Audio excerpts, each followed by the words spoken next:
contest scene and went on to capture the World Athletic Association Heavyweight and IPA Super Heavyweight Championships. Toughman Heavyweight Champion with a record of 56-5 with 36 knockouts. Butterbean's boxing record was 77 wins, 10 losses, and 4 draws, and today we present to you the best knockouts by Butterbean. Butterbean vs. Springer. Butterbean already had 9 wins and 0 losses, and Eric was ready to face his doppelganger, Paul Springer, who looked like Eric, only he looked more like a bodybuilder. For Paul, this fight was over very quickly, after 47 seconds. His body was knocked out and unwilling to submit to his master, as Butterbean hit a very hard right, and that was the end of it. Pushing tactics that Paul Springer's using. You know, like most in their debut, Paul Springer can probably give it, but can he take it? Butterbean vs. Monaco.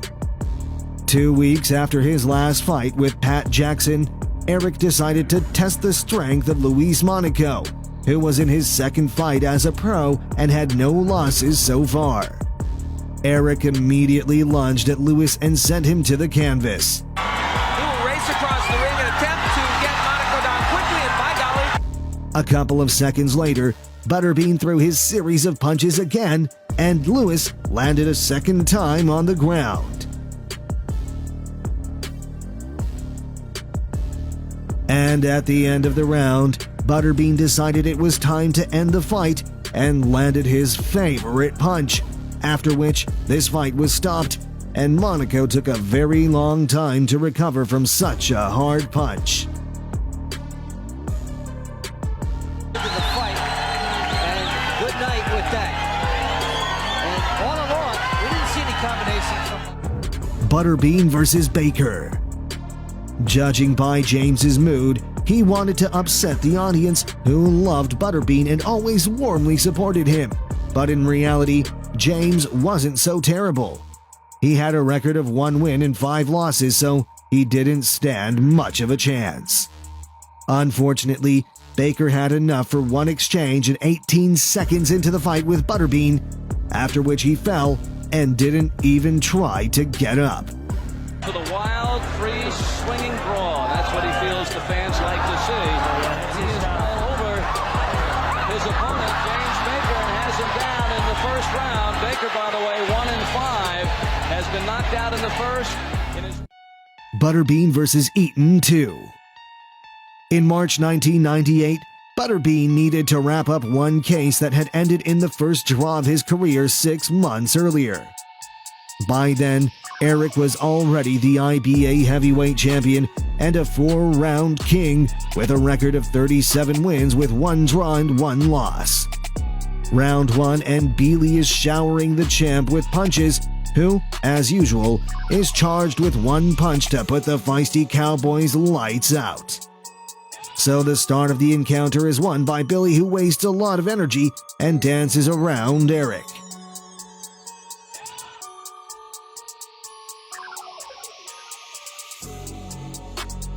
In the second round, Bealey missed a punch that sent him into a knockdown, but quickly got up and continued the fight.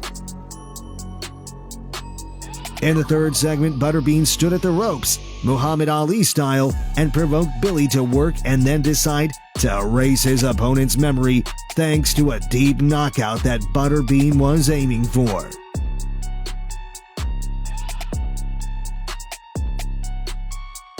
Billy couldn't survive the third leg of the encounter, and Butterbean knocked him out, all desire to take the championship title that rightfully belongs to Eric. This was win 38 for Eric, with 28 of them coming by way of knockout.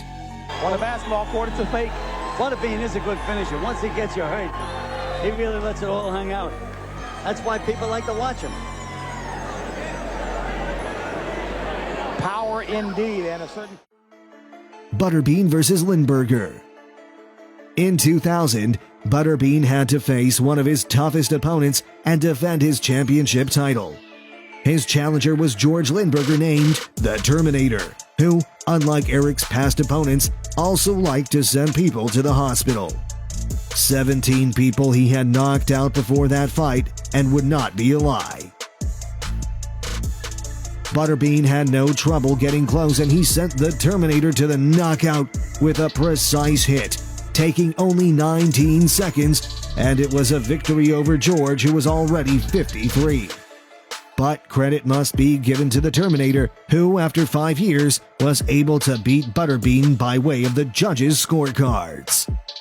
Classy, and he was in trouble already. So the first punch, Well, that jab on him there, that right to the bite, the left hook that let it flush on the jaw. oh, that was a very wicked punch, and he shouldn't protest at all. He could have been seriously damaged if he continued against Butterbean There back. it is again. No legs underneath, his head bangs against the canvas. He's out. Butterbean versus Pollard. 1998. Eric's opponent is Tim Pollard, a boxer from Kentucky with a record of 6 wins, 4 losses, and 2 draws. His strengths were labeled as an aggressive and fearless boxer, but his weakness outweighed those pluses as Tim had a glass chin. Tim gets off to a good start with the jab. Despite Tim having a smaller arm span, his jab was very effective and kept Eric from shortening the distance. Butterbean did get to his opponent though, and in the middle of round 1, Eric ends the fight.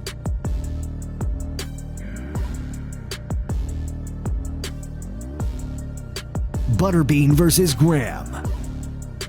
February 1999, and the fight for the IBA title held by Butterbean, his rival, Canadian boxer Patrick Graham, with a record of 5 wins, 3 losses, and 1 draw. The start of the 3rd round was shocking for Patrick. At least his face was just that. Butterbean hit it like he knows how, and that was the final punch of this fight. Watch the body punch.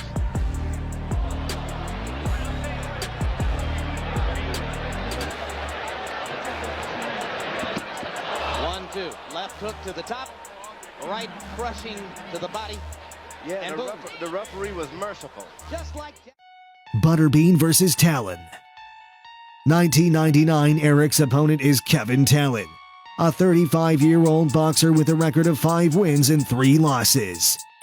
In the 3rd round, Eric missed a couple of good jabs and decided it was time to finish, and imposed another exchange of punches on Kevin at the ropes, in which the chances of a tired Kevin were slim.